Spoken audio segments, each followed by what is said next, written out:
Pode Aprender. O Pode Aprender é o seu espaço para debater temas importantes para a educação básica brasileira. Uma realização da editora Aprende Brasil.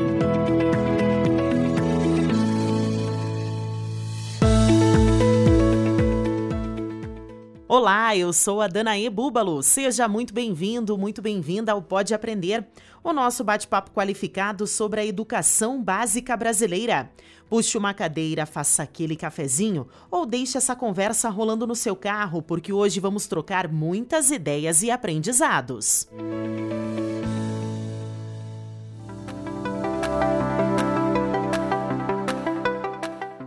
Eu entendo que o IDEB, ele, como tudo na vida, precisa ser aperfeiçoado. Ele só não pode perder a sua capacidade de mobilização e a sua simplicidade para que uma pessoa simples, um pai de um estudante, saiba exatamente como está o IDEB de sua escola.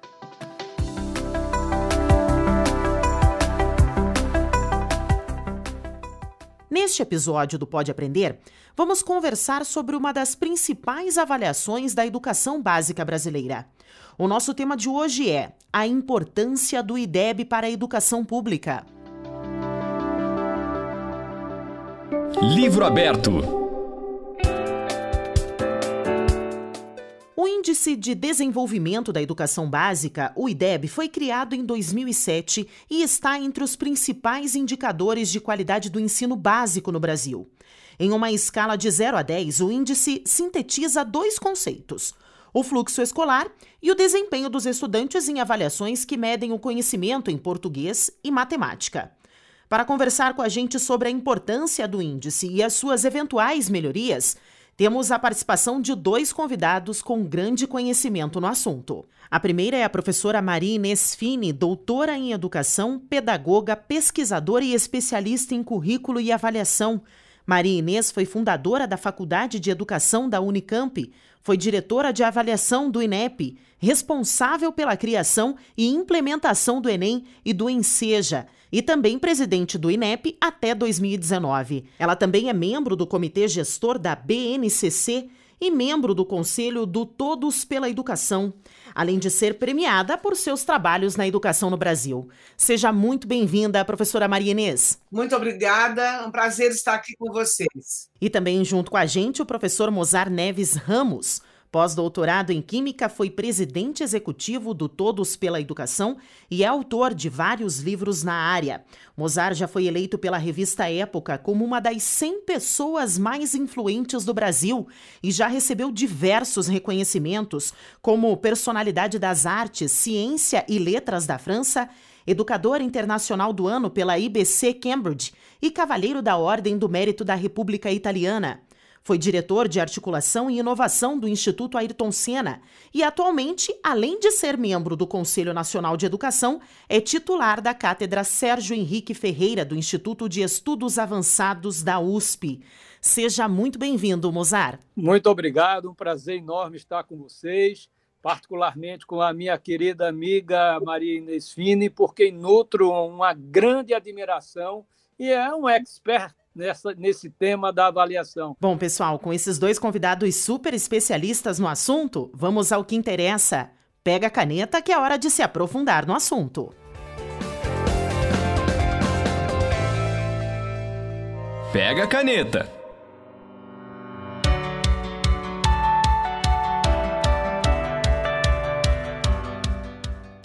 Obtido por meio da nota do Sistema Nacional de Avaliação da Educação Básica, o SAEB, e a taxa de aprovação escolar, o IDEB é divulgado a cada 2 anos e mostra, além da nota atual, o histórico de cada município e as metas estipuladas para as próximas avaliações.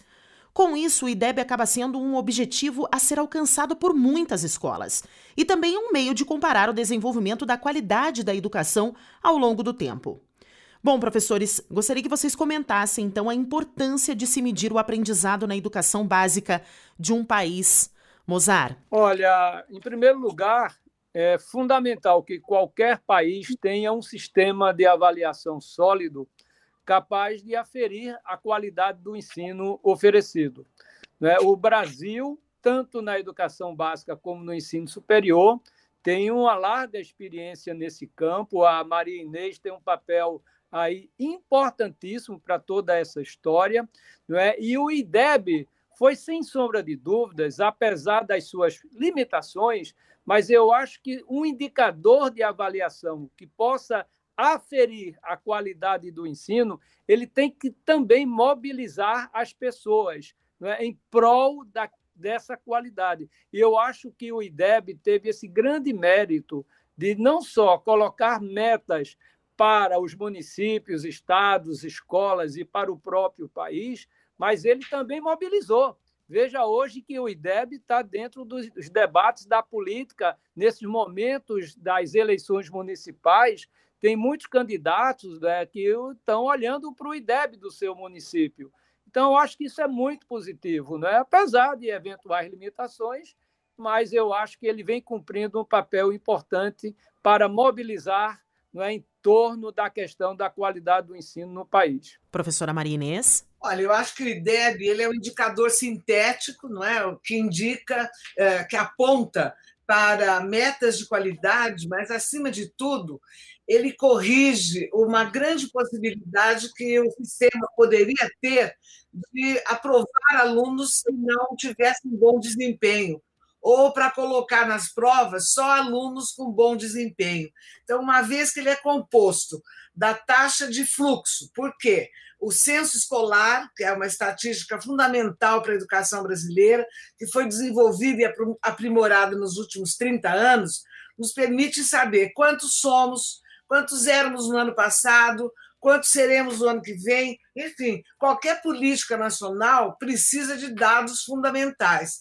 Então, quando o IDEB conjuga o dado do número de alunos por turma, né, junto com o desempenho, nós temos um indicador composto, né, que permite mostrar para o Brasil inteiro se aquelas crianças que estão passando de ano de uma série para outra estão, de fato, aprendendo.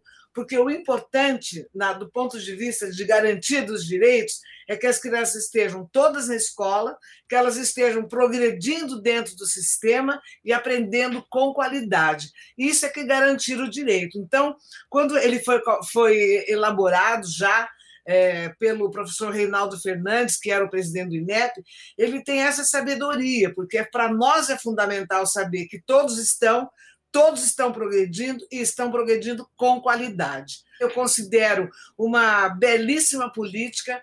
Veja, se você pensar bem, a avaliação no Brasil é uma política muito recente, muito jovem, e já faz um estardalhaço, como o Mozart falou. Você tem hoje prefeitos, gestores, mantenedores, todo mundo se voltando para poder olhar para os dados do sistema, como é que ele evolui, para a gente poder imprimir mais qualidade para ele. Então, é muito importante. O IDEB foi uma criação genial, né, que pôde mostrar para o Brasil, e mais do que isso, professor, o que ele é muito interessante é que as metas são estabelecidas a partir do ponto de partida de cada escola, de cada rede. Então, não houve uma padronização nacional para dizer, olha, todo mundo tem que chegar em tal nível. Não. O que nós estabelecemos foi para 2024 a meta final.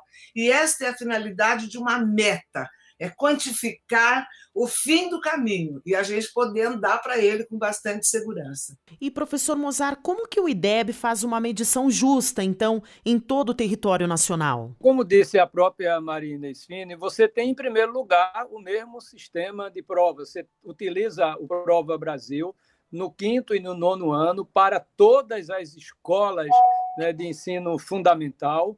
Né? Você usa os mesmos parâmetros com a mesma fonte, que é o censo do ensino da educação básica. E, então, isso, de alguma maneira, toma como referência para todas as escolas e redes os mesmos parâmetros. Naturalmente, o IDEB ele não capta, por exemplo, a questão socioeconômica, não é? E esse é uma limitação, mas não dá para você considerar todas as variáveis que eventualmente possam influir na questão da qualidade. Eu acho que, com relação aos dois componentes, como disse a Maria Inês, a nota padronizada em língua portuguesa e matemática e a taxa de aprovação, todas elas medidas com o mesmo sistema de provas e, portanto, do mesmo censo da educação básica, isso permite, portanto, que haja comparabilidade, que é um fator muito importante, na minha visão, para qualquer sistema de avaliação. Eu acho que o mérito principal do IDEB é mobilizar, ser simples, qualquer pessoa, cidadão, pode compreender claramente onde é que está a sua escola, seu município e o seu país, não é? Usando exatamente as mesmas referências do ponto de vista do que está sendo calculado e como está sendo calculado. E por que, então, comparações entre municípios de diferentes localidades podem ser consideradas incorretas, professora Maria Inês? Olha, me desculpe, mas eu não acho que elas podem ser consideradas incorretas, vai me perdoar. Veja bem, você tem uma única referência, você tem direitos constitucionais a serem garantidos para todas as crianças e jovens do Brasil. Esses direitos acabaram inspirando a nossa nova Base Nacional Comum Curricular. Ora, independente se nós estamos no meio do Amazonas ou na praia de Santa Catarina ou no estado de São Paulo, todas as crianças brasileiras têm o direito de ter acesso minimamente a isso que está estabelecido como direito. Então, nós sabemos que existem populações vulneráveis, famílias que não têm uma estrutura organizada e que isso influi na aprendizagem, mas, de qualquer maneira, o desafio da escola, seja ela pública ou particular, é garantir esses direitos. E eles têm que ser universais, tal como prescrito na nossa Constituição. Não há possibilidade de você estabelecer medidas relativas. Você tem que ter uma medida universal e uma compreensão relativa. Você vai saber que aquele município, aquela escola, aquele aluno tem fatores associados a ele que explicam ou desempenho baixo ou desempenho alto, mas a medida tem que ser única. Tem um ponto que, na minha visão, é importante também quando você compara, porque você pode trocar experiências, não é? Você, às vezes, tem municípios que têm o mesmo desenvolvimento socioeconômico, não é? E um está bem melhor do que o outro. Então, o que é que de legal está fazendo aquele município que pode transferir aquela tecnologia para melhorar o ensino? O Ceará faz muito isso, né? Tem hoje os melhores resultados do ponto de vista de percentual de municípios que estão batendo a meta do IDEB agora em 2019, nos anos finais do ensino fundamental. Veja que bacana, 84% dos municípios cearenses bateram a meta de 2019. São Paulo, que é o estado mais desenvolvido economicamente, apenas 13% dos municípios bateram a meta para os anos finais do ensino fundamental. Então, essa comparação é muito importante, né, Maria Inês? Porque ajuda a passar a tecnologia do que está fazendo, promove a colaboração no campo da educação, e colaboração é o que mais o Ceará faz de bem feito, e é por isso que está indo muito bem do ponto de vista dos resultados educacionais. Mozart, mas você sabe que a comparação que eu mais gosto é a comparação que o IDEB permite que a escola faça consigo mesma. Quer dizer, ela tem condições de se comparar em relação ao ano anterior, se cresceu ou não. Veja, acho que as críticas a um indicador composto, elas são pertinentes, mas ele não poderia ser diferente. Ele trabalha com a média dos desempenhos, e, como você sabe, a média muitas vezes mascara. Quer dizer, quantos alunos estão distantes dela, quantos alunos estão mais próximos, etc. Mas, ainda assim, ele é um indicador muito importante e mobilizou, como você bem disse, mobilizou a sociedade brasileira. Não é? Então, todo mundo fala do IDEB, alguns falam com alguma incorreção, não é? Alguns fazem críticas ou sugestões que o indicador sintético não poderia ter. Porque, veja bem, dados, Mozart, nós temos, você sabe disso, mas nós temos no censo da educação básica inúmeras variáveis medidas, né? Se a formação do professor é adequada, o tamanho da turma, como é que a escola é organizada. Então, dados o Brasil tem demais, não é? Mas esse primeiro indicador nosso, ele foi muito importante para a gente compreender tanto a importância do censo da educação básica, né? Todos os nossos registros escolares foram privilegiados, né? e, além de tudo, o SAEB, que é o Sistema de Avaliação da Educação Básica. Eu considero que foi um evento histórico mesmo, que muito contribuiu para essa cultura de avaliação no Brasil. Professores, e que ações as escolas e os colegas que estão nos ouvindo agora, que ações que eles devem tomar para o aumento da qualidade no ensino e aí, consequentemente, né, a melhora no índice do IDEB? Então, professora, você me permite dizer que não é o IDEB, não. Deixa o IDEB arrumadinho, tem que olhar o resultado do SAEB. Né? No resultado do SAEB, com os microdados que o Enem, que o INEP fornece, né? Hoje nós já temos equipes altamente capacitadas, você tem condições de ver como é que se distribui o desempenho dentro de uma rede, dentro de uma escola, dentro de uma turma. Então, quantos alunos têm desempenho suficiente, quantos estão no nível básico, quantos estão abaixo do básico. Então, eu acho que a importância do IDEB é que ele chama atenção para o SAEB. E o SAEB é, de fato, aquele que nos permite olhar para o desempenho dos alunos e entender a característica da rede onde nós estamos atuando. Professores, e qual é o papel do sistema de ensino no desenvolvimento da educação? Professora Maria Inês. Isso é uma coisa que estava em vigor desde a década de 60, não é? O Jerome Brunner, que diz que a instrução programada fez os seus experimentos que mostram que se o estímulo for bem feito para as crianças, elas responderão positivamente. Só que o mundo mudou um pouco, né? Hoje nós queremos interatividade, nós queremos um livro didático maior. A política do livro didático, que tem que ser fortalecida, ela trouxe outros parâmetros para o sistema de ensino. Agora, veja bem, os sistemas de ensino também estão se reformulando. Eles estão buscando atualizar-se, buscando ficar mais interativos, buscando dialogar mais com o estudante de uma maneira mais adaptada, mais adaptativa e não só padronizada, uma régua só para todos. Então, eu acho que nós estamos vivendo uma época hoje que, se a escola brasileira souber, nós vamos dar um salto de qualidade que a gente demoraria 10, 15 anos para dar, nós vamos dar em 2 ou 3 anos. Não é? Estão aí as plataformas, veio a pandemia a nos provocar, os sistemas de ensino também deverão mudar. Eu tenho certeza disso. Essa perspectiva híbrida, que jamais vai substituir o presencial, mas todos esses recursos, televisão, rádio, as próprias plataformas que abrigam os sistemas, todos eles estão numa convulsão muito, muito, muito positiva. Hoje nós sabemos, de novo, que informação não é conhecimento e que memória não é inteligência, do mesmo jeito que a tecnologia não é pedagogia.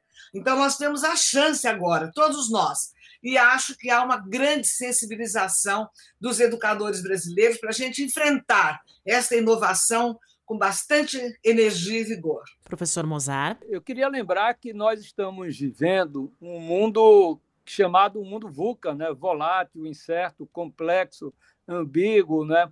Então, não dá mais para a gente imaginar um sistema de ensino que ele seja rígido, que não seja capaz de trazer a diversidade, a flexibilidade, a capacidade de reinvenção e, principalmente, que seja capaz de desenvolver novas competências nos nossos estudantes e professores para que eles possam viver e, principalmente, responder a essas novas demandas do século XXI. Não é? Ou seja, nós vamos precisar de pessoas criativas, com pensamento crítico, não que os sistemas não possam fazer isso, mas não pode ter aquela rigidez, não é, que nós, de certa maneira, encontramos na maioria dos sistemas de ensino, né, qual é a aula, qual é o tempo. Eu gosto dessa organização, dessa disciplina, mas a gente não pode fazer disso, não é, o ponto de chegada. Isso é um ponto de partida, uma referência que tem que ser construída nessa visão holística de preparar as pessoas para viver nesse mundo complexo. Então, eu acho que o desafio dos sistemas passam exatamente pela essa capacidade de adaptação permanente, de responder a essas descontinuidades tecnológicas que levam também a mudanças sociais, econômicas, para que a gente prepare as pessoas para esse novo mundo. Não é? E como a Maria Inês disse, tem um ponto muito importante: a inteligência artificial, as plataformas adaptativas, vai nos permitir cada vez mais trabalhar com trilhas de aprendizagens, né? Você, de alguma maneira, ter o projeto de vida do jovem atendido, e não o projeto só da escola, né? O projeto da escola tem que ser a soma dos projetos de vida de todos os seus alunos, para que, de fato, a escola seja capaz de atender não só a essas demandas, mas principalmente, né, a esse projeto de vida das nossas crianças, dos nossos jovens, e aí sim a escola ter um significado na vida desses estudantes. Para encerrarmos, professores, que melhorias poderiam ser feitas no próprio índice, então, para uma análise mais completa da qualidade na educação? Como pedagoga, eu sou capaz de enumerar para você 50 coisas que eu gostaria que compusesse o índice, né? Mas, tanto apanhados estatísticos, eu acho que a objetividade se impõe. E, acima de tudo, uma padronização de recursos para você poder praticar justiça. Agora, seguramente, nós vamos precisar incorporar alguns dos fatores associados à composição do índice. Por exemplo, a infraestrutura da escola, o nível de acessibilidade, a formação de professores. Eu acredito, inclusive, professor, que já deve ter esses grupos maravilhosos de estatísticos, esse pessoal da psicometria, que rondou o tempo inteiro o INEP e que está hoje na ABAV, que é a nossa Associação Brasileira de Avaliação Educacional. Seguramente todos nós estamos pensando numa equação, porque o IDEB ele é um índice composto, ele tem que ser numérico e que nos permita estabelecê-lo como meta. Então, eu acho que o desafio é muito grande. Se você perguntar para mim, eu quero pôr uma porção de coisa aí. Quero pôr a escolaridade dos pais, a estrutura familiar, o nível socioeconômico, a formação do professor, os recursos da escola. Quer dizer, de tal forma que a gente conseguisse enxergar, não só enxergar a qualidade, mas permitir que a escola se enxergasse na qualidade que nós estamos medindo. Mozart, gostaria de complementar? A gente sabe que o INEP já começa a pensar nesse aperfeiçoamento do IDEB. Entretanto, eu acho que duas características não podem ser perdidas, na minha opinião. Eu não sou especialista em avaliação, mas sou um gestor, né? Ocupei cargos de gestão ao longo de toda a minha vida, e eu acho que o IDEB não pode perder a sua simplicidade e sua capacidade de mobilização. Se a gente perder essas duas coisas, a gente vai voltar no tempo por conta de um aperfeiçoamento. Eu já fui de uma época em que tinha tantos indicadores que a gente não sabia mais para onde se guiar, qual era a bússola. Não é? No sistema de ensino superior, acho que Maria Inês vai se lembrar, tinha o PAIUB, que era o Programa de Avaliação Institucional das Universidades Brasileiras. Ora, virou um negócio tão complexo que era difícil de você saber onde estavam os problemas, como melhorar e como resolvê-los. Não é? Então, eu acho que o IDEB não pode perder isso. Aperfeiçoar, sim. Veja, o próprio PISA, que leva em conta 3 dimensões do ponto de vista dos exames, não é? A leitura, matemática e ciências, e agora está considerando criatividade e pensamento crítico. Eu acho que é muito importante a gente incorporar, talvez, a mensuração de competências que são importantes para se viver no século XXI, dentro do IDEB. Uma é esse indicador que não pode perder, simplicidade e mobilização. Aperfeiçoar do ponto de vista do que a gente pretende pensar a formação de um aluno, de um estudante para o século XXI. Mas talvez tenha um indicador para o gestor, que aí ele precisa ter uma visão mais sistêmica da rede de ensino, e aí eu concordo em gênero, número e grau com a Maria Inês, precisamos levar em conta a questão da infraestrutura das escolas. A grande questão é a seguinte, se a gente colocar numa mesma equação muitas variáveis, a gente vai ter que, de alguma maneira, saber qual é o peso dessas variáveis para o número do IDEB, porque senão pode tirar o foco na aprendizagem. E isso é que eu não gostaria que acontecesse, né? Tem muita gente que diz, precisa botar mais dinheiro na educação, vai melhorar a aprendizagem. Isso não é necessariamente verdade. Se não tiver foco, por exemplo, na aprendizagem, se não tiver tomando as decisões com base em evidências científicas, então eu entendo que o IDEB, ele, como tudo na vida, precisa ser aperfeiçoado. Ele só não pode perder a sua capacidade de mobilização e a sua simplicidade para que uma pessoa simples, um pai de um estudante, saiba exatamente como está o IDEB de sua escola, para ele não ficar confuso se o problema do IDEB está na questão da qualidade do professor, se está na questão da gestão da escola, se está no problema da infraestrutura, aí ele vai se perder. E aí a gente vai perder capacidade de mobilização. Essa é a minha preocupação, que eu coloco apenas como gestor e não como especialista em avaliação, não sou, mas eu acho que o IDEB precisa sim ser aperfeiçoado, mas não vamos perder todos os ganhos que foram ditos aqui pela Maria Inês, já no primeiro momento do nosso programa, né, porque ele é muito importante como bússola na melhoria da qualidade do ensino. Concordo plenamente, Rosário. Eu acho que o que nós poderíamos... veja bem, as duas grandes variáveis, né, depois da inclusão, é a progressão e a progressão com qualidade. Então, do meu ponto de vista, você controlar o fluxo não tem outra maneira a não ser pela presença. E isso o censo faz maravilhosamente bem, não é?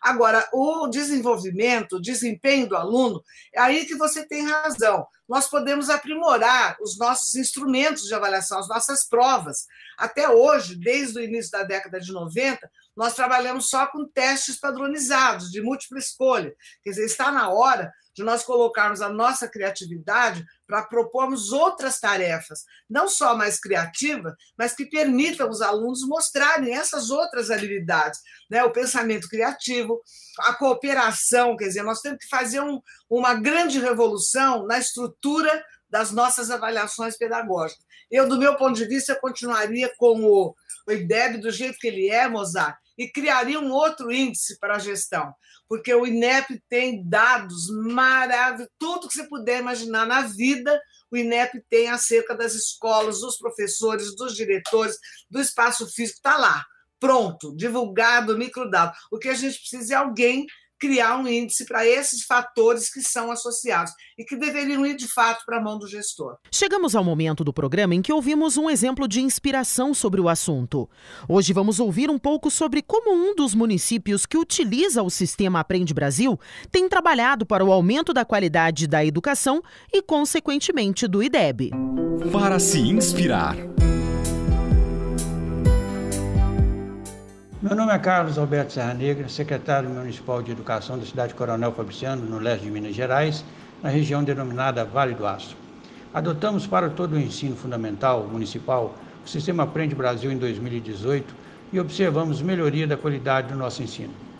Para a avaliação externa da Prova Brasil de 2019, iniciamos com reunião com os diretores e pedagogos da escola para traçarmos ações que fossem desenvolvidas durante o ano até a realização da prova.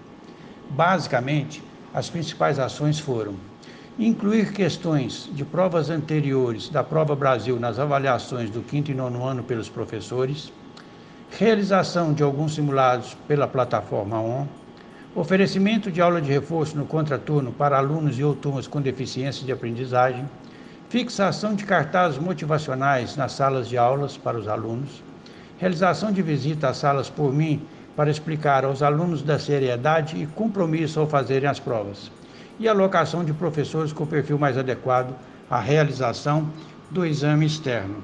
Os resultados foram excelentes, pois ultrapassamos as metas do 6º e 9º ano para 2019.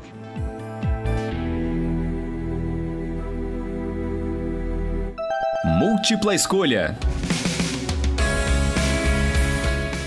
No quadro Múltipla Escolha, pedimos para os nossos convidados darem dicas de conteúdos que podem levar esse bate-papo para além do nosso podcast.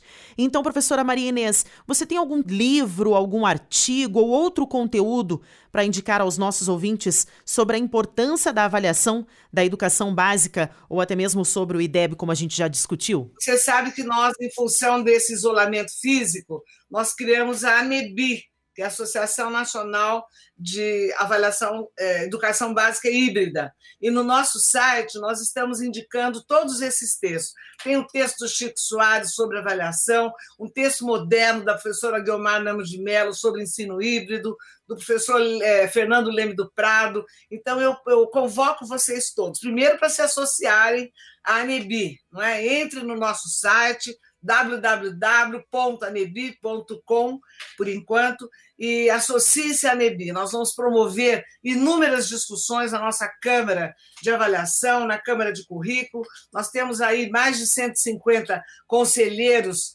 laureados, né? O professor Mozart é nosso conselheiro, além de amigo.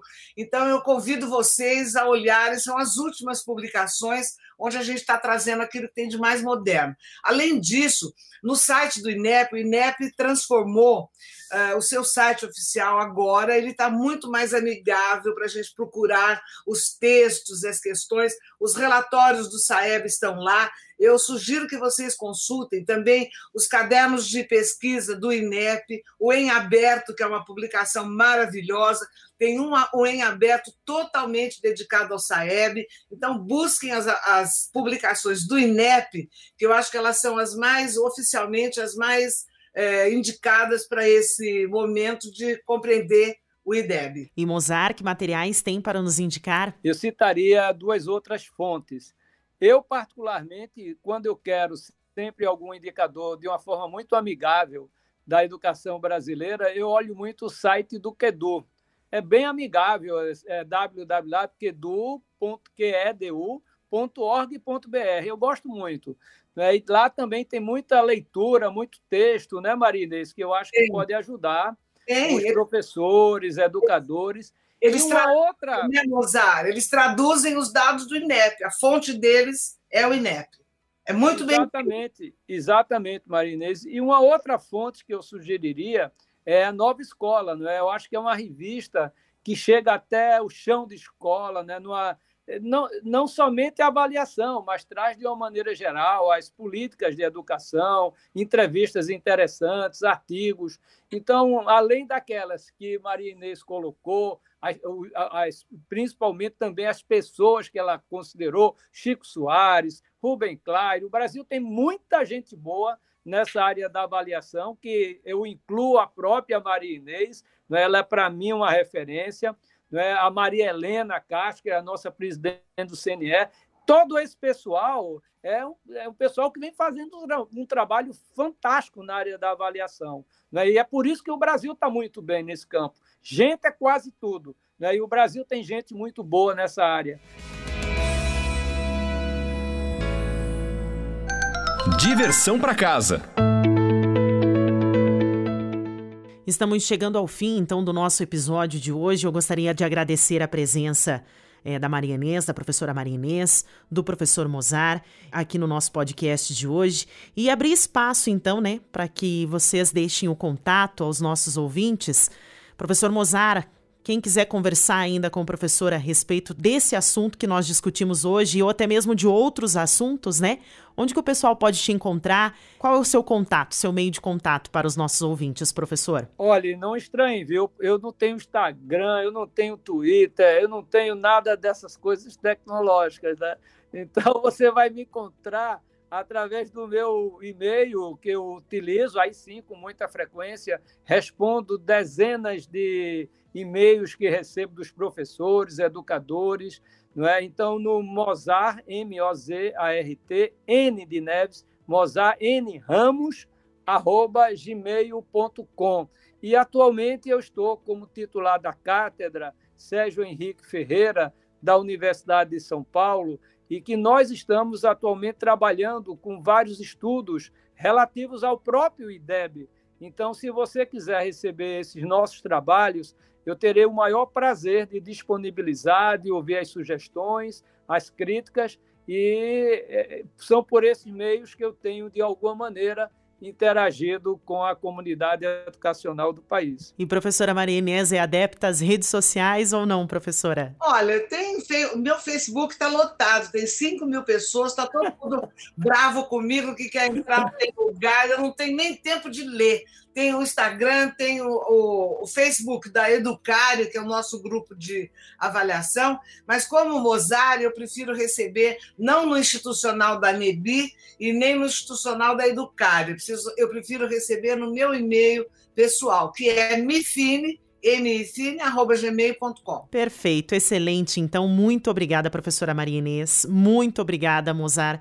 E a você que nos escuta, obrigada por ter nos acompanhado até aqui. Lembrando que você pode enviar as suas perguntas, os seus comentários e também as sugestões pelo nosso e-mail, podeaprender@gmail.com, e nos acompanhar na sua plataforma de podcast preferida, além das redes do Aprende Brasil. Até a próxima! Com produção e edição de Central Press Brasil, este podcast é uma iniciativa da editora Aprende Brasil. Um futuro melhor por meio da educação.